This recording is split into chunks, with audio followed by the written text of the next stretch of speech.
The scene of threatening a boyfriend with a power drill was actually improvised by the actor right on the spot. And the most iconic Christmas movie franchise in the world was born purely because the director peeked through a mail slot for exactly 1 second during this production. Sounds hard to believe, doesn't it? But the most priceless scenes of the film were unscripted situations, and the show was even stolen by a completely unknown young boy at the time. The following 17 backstage facts about Uncle Buck 1989 will make you realize how masterfully this blockbuster deceived the audience. Number 17, Macaulay Culkin almost didn't get cast for being too small. The truth is, Macaulay Culkin was nearly crossed off the project's roster right during the casting rounds. Studio executives looked at Culkin and shook their heads because he was far too tiny. At the time, he was only 8 years old. They feared a shy child would be crushed having to act opposite an energetic giant like John Candy. The studio wanted an older, more experienced, and safer child actor to shoulder the lengthy dialogue scenes. But director John Hughes refused. He saw a hidden stubbornness in that boy's eyes. He pushed aside all advice and picked Culkin anyway. And the moment the cameras rolled, the kid proved the studio entirely wrong. The classic rapid-fire questioning scene between him and Candy at the beginning of the film is the most undeniable proof. Culkin didn't freeze up. A barrage of tough questions poured out of him without missing a beat.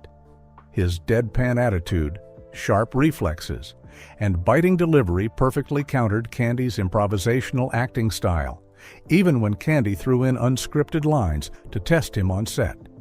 Culkin caught them and hit back coldly. The boy wasn't overshadowed. He firmly held his ground. A major star was born from that very skepticism. But the moment the movie started raking in cash, the very people who had doubted it pulled out a tired old trick. Number 16. The film was wrung dry into 2 failed sitcoms. Hollywood never leaves a money-making name alone. They dragged Uncle Buck away to make a TV sitcom, not just once, but twice. The first time was in 1990 featuring comedian Kevin Meaney. The second time was in 2016 starring Mike Epps.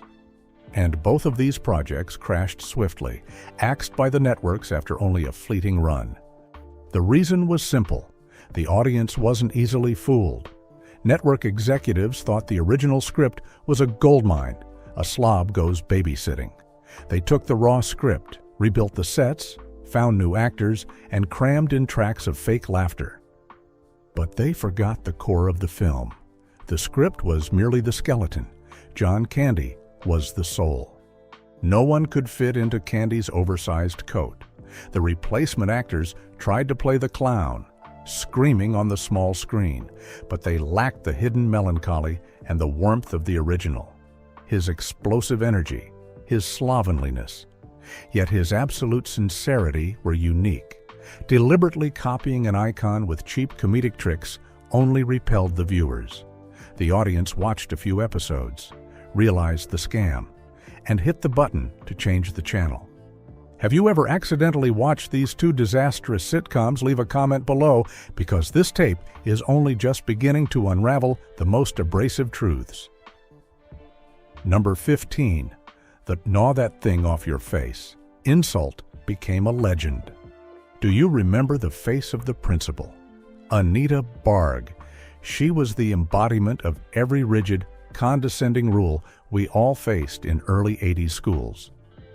When she sat there, resting her chin on her hands, using her arrogant voice to insult Buck's family background and demean his niece. The air in the room was as tense as a wire. Any hot-tempered man would have yelled or slammed the table. But Buck didn't raise his voice. He shrank back, keeping a deadpan expression. He reached into his pocket and pulled out a coin. He placed it on the desk. The metallic clink echoed dryly, and he dropped a bone-chilling line. "Take this quarter, go downtown, and have a rat gnaw that thing off your face." The audience in theaters that year roared with delight.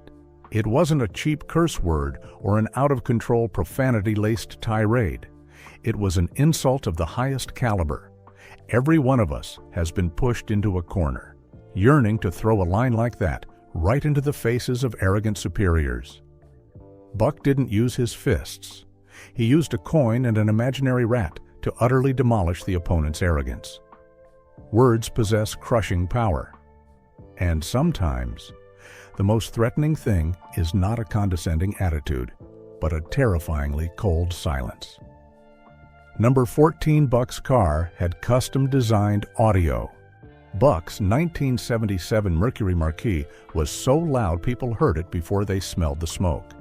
The sound team didn't use a stock engine audio library. They wanted this car to sound exactly like a pile of scrap metal ready to explode.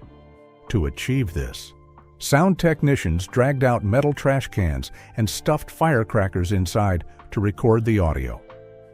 They mixed those sputtering explosions with the sound of a misfiring engine and a blown exhaust pipe. The result was that every time the car appeared, it roared with a deafening screech. On set, the black exhaust smoke billowed so heavily that director John Hughes had to yell, "Cut!" because the cameraman couldn't even see the actors anymore. John Candy would step out of the car, coughing violently, brushing the soot off his coat, and joking that he would suffocate before the film ever hit theaters. That dilapidated car was exactly like Buck Loud, patched together, but always limping to the finish line. Amidst the polished suburbs, that pile of scrap metal was the most stubborn thing around. Sometimes, a crude exterior contains something massive inside, much like a breakfast cooked with the wrong proportions. Number 13, the giant pancake was real. Old movies didn't have green screens or CGI. Need a giant pancake. You have to manually bake a real one. The scene where Buck cooks the birthday breakfast was entirely real. The backstage crew had to hire a blacksmith to forge a custom, oversized cast iron pan. They prepared dozens of massive blocks of batter as backups for ruined takes. Dozens of pounds of flour and dozens of eggs were mixed and poured straight onto the hot pan right on set. The heat was stifling. The smell of burning butter assaulted the noses of the entire crew. To flip that pancake, John Candy had to use a snow shovel and use all his strength. It weighed as much as a wet tire. Candy's arms ached after multiple retakes, and the look of sheer amazement on Macaulay Culkin's face sitting at the dining table. That was a genuine reaction. The boy had never seen anyone cook such a bizarre meal in real life. This greasy, laborious scene reminds us of one thing: special effects cannot fake the weight of a snow shovel. When they needed something giant, they created it by hand. Exactly how they tailor-made this script for a giant of a man. Number 12. John Hughes wrote the role specifically for John Candy. In Hollywood, scripts are usually bounced back and forth among A-list actors. Whoever brings in the most money gets the role. But Uncle Buck was different. John Hughes didn't shop this script around. He wrote it for exactly one person, John Candy. Studio executives had handed Hughes a list of safe, clean names like Chevy Chase, Danny DeVito, or Tom Hanks. Hughes brushed them all aside. After planes, trains, and automobiles. Hughes saw something in Candy that others often missed. Beneath that large, chubby exterior was an incredibly vulnerable human being, always hiding sadness behind laughter. When Candy held the stack of typed pages, he read it in silence. This story wasn't just about babysitting. It hit right at the insecurities, the sloppiness, and the deep desire to protect others of Candy himself. Hughes knew only Candy could make the audience care about a messy, unemployed guy. The director didn't just create a character, he paved the way for his actor to shine. And he wrote that script so fast that no one in Hollywood had time to react. Number 11. The script was written at an astonishing speed. How long do you think it takes for a classic movie to take shape? Months of editing. A bunch of writers sitting around a conference table. John Hughes didn't work like that. He was famous in Hollywood for typing on his typewriter like a literal machine. For Uncle Buck, Hughes locked down the majority of the script in less than a week. The director locked himself in his office. No convoluted script meetings. No need for anyone to analyze character psychology. Just him, half-drunk cups of coffee, overflowing ashtrays, and the typewriter. The razor-sharp lines poured straight onto the paper as if they were already waiting in his head. When the crew received the stack of script pages, they were stunned. Not only was it written incredibly fast, but the pacing was so smooth it required almost no word revisions. Hughes didn't write scripts using textbook techniques. He threw his raw instincts directly onto the page. Do you believe a movie that has survived over 3 decades was hastily birthed in just a few days like that? Leave a comment below. Because sometimes, the best script is the one that pulls the craziest stunts. Number 10. A part of the bar interrogation drill all. Scene was improvised on the spot. The scene where Buck brings out a mini power drill to threaten Tia's arrogant boyfriend is a classic moment. But on paper, it was incredibly short. The original script only noted a few basic threatening lines to scare the kid away. The creepiest and funniest part on screen was entirely improvised by John Candy. Right on set, Candy rolled his eyes around the room, picked up the handheld drill, and pressed the button. The motor screeched, piercing the silence. Candy's eyes were deadpan. He tilted his head at a bizarre angle and brought the drill bit closer. The young actor, Jay Underwood, sitting across from him, was sweating bullets. He genuinely didn't know what this big guy was going to do next. The tension, the shrinking back, and the confused blinking from the boy were not acting. It was the body's genuine physical reaction. But the moment the director yelled, "Cut!" Candy instantly turned off the drill, burst out laughing, and patted Jay on the shoulder. "Sorry, kid. I just wanted to see how far you'd jump." Candy turned a few bland lines into a genuine psychological takedown. He borrowed the protective instinct of a grown man to intimidate a snot-nosed punk. And that instinct is always sharper than all the pages of a script combined. Number 9. Macaulay Culkin and his formidable sharpness on camera. Before becoming a box office guarantee, Macaulay Culkin was just an 8-year-old kid nobody recognized. In Hollywood, working with child actors is a gamble. They usually need coaxing, forget their lines, and easily burst into tears, demanding their mothers after a few ruined takes. But on the set of Uncle Buck, director John Hughes quickly realized a truth. This child wasn't acting by reciting memorized lessons. He was like a tiny machine programmed to survive in front of the lens. When facing a master of mid-scene improvisation like John Candy, most adults would freeze up, let alone a child. Not Culkin.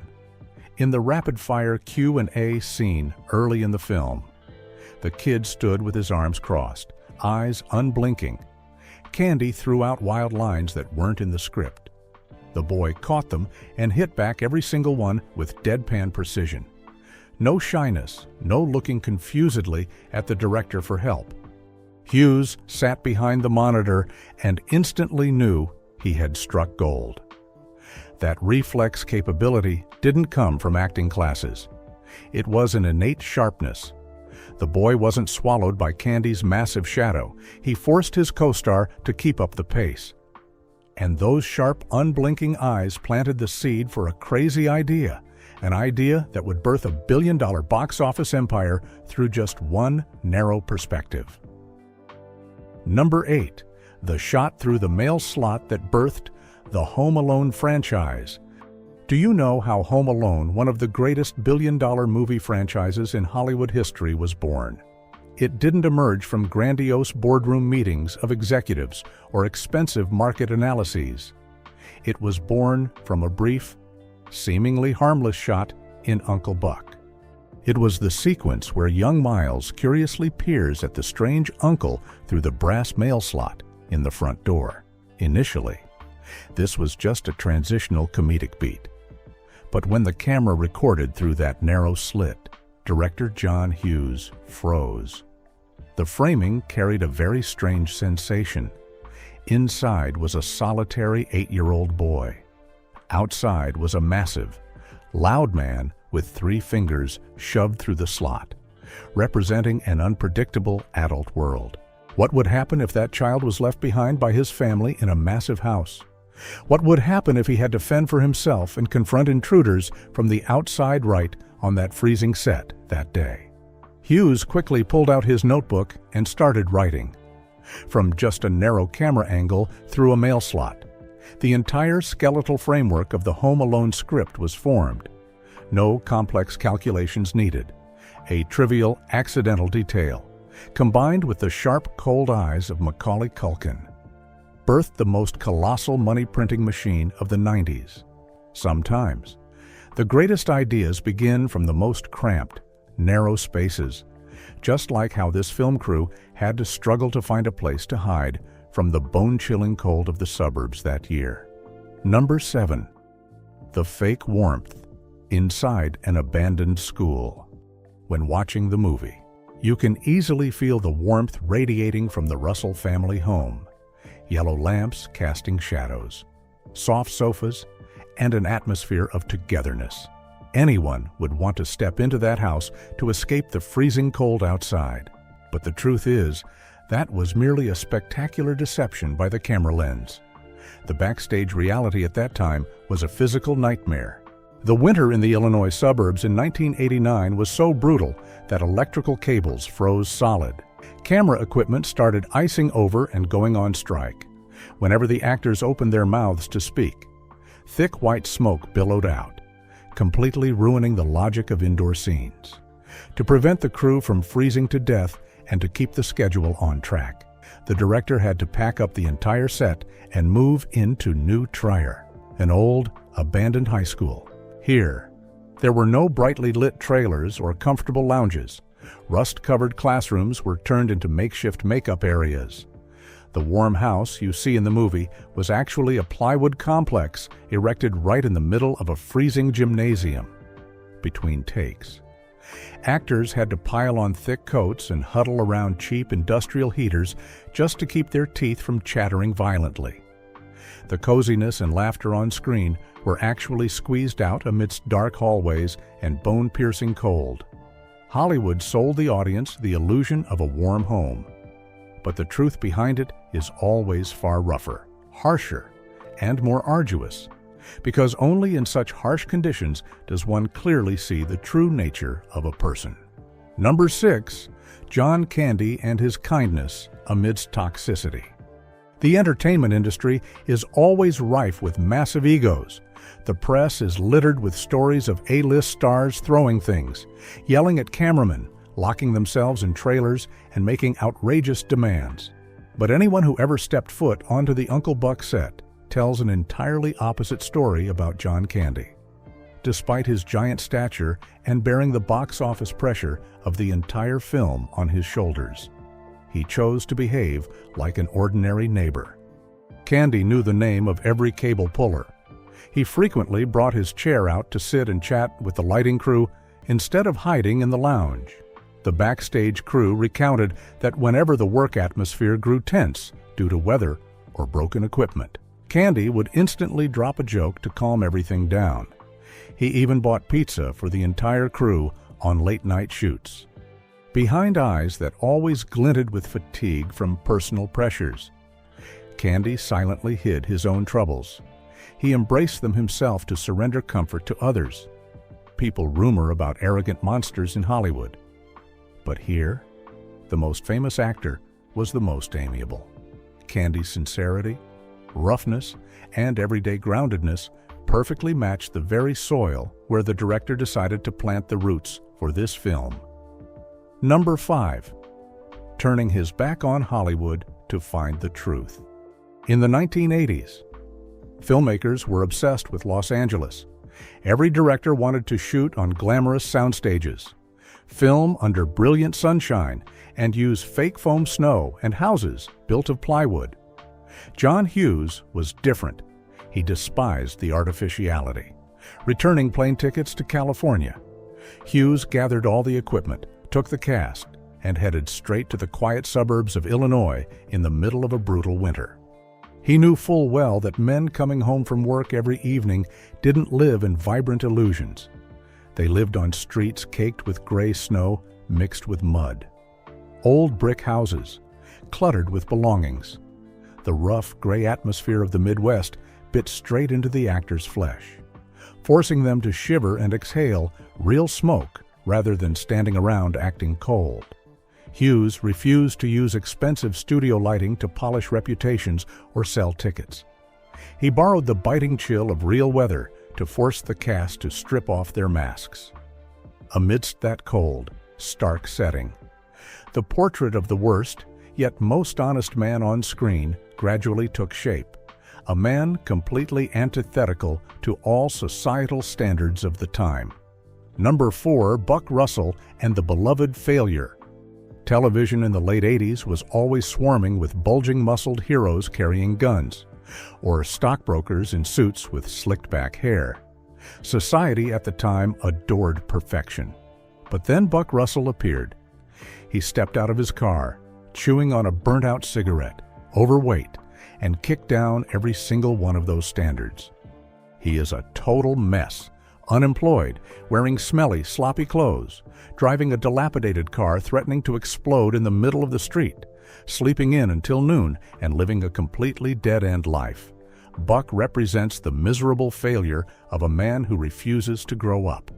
The audience should have hated him, but that very misery made it impossible for them to take their eyes off the screen. John Candy stripped bare a harsh truth: being inept in society doesn't mean a person is trash. Beneath that crumpled coat was an unconditional instinct to protect his family. Buck lacks money. He is completely clueless about life skills. He does laundry using a mishmash of things and uses a snow shovel to cook, but when the kids' parents bail during a crisis, he is the one who stays. When the overbearing principal bullies them, when the sleazy boyfriend preys on his niece, this lazy uncle is the only one who steps up to block their path. Audiences initially mocked him, only to quietly recognize their own exhausted, struggling shadows within him.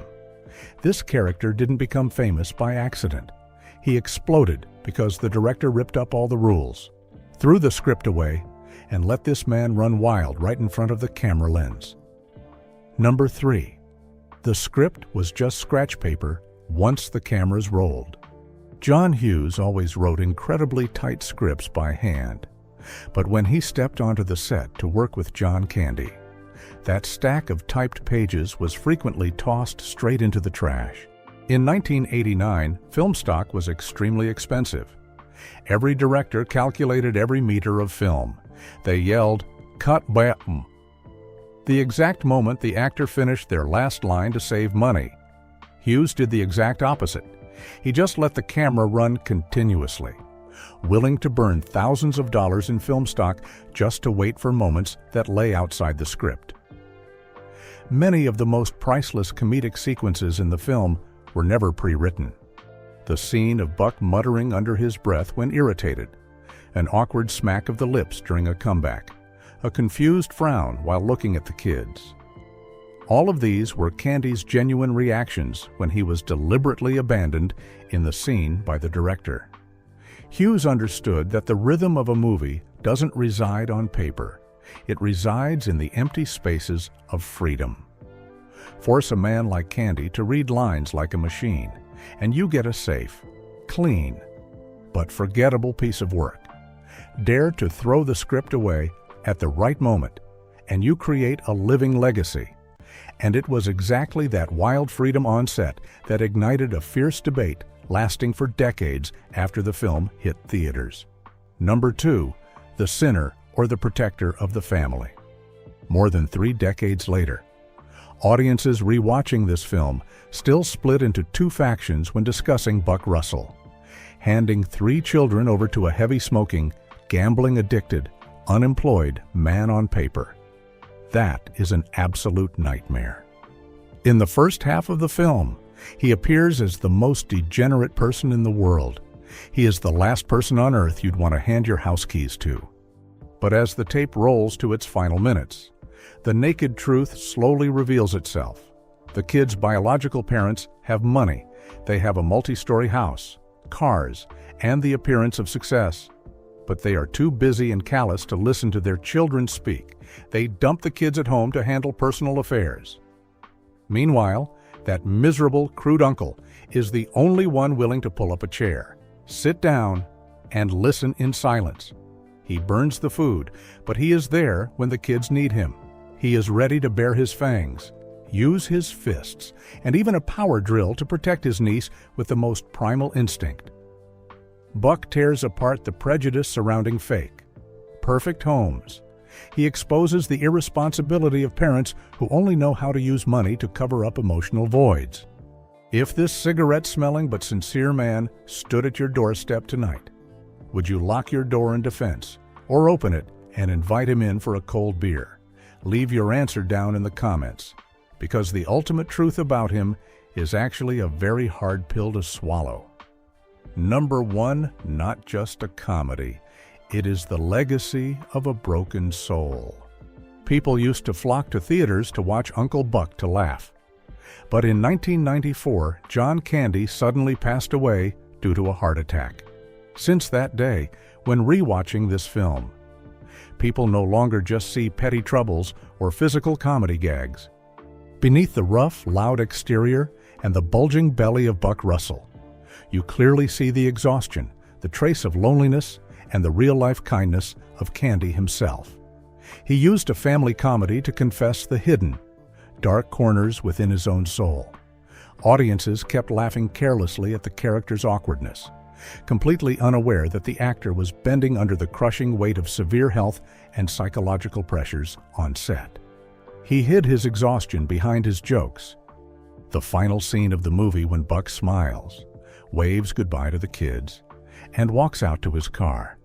The door closes. That shot inadvertently became a naked portrait of a kind-hearted but lonely man.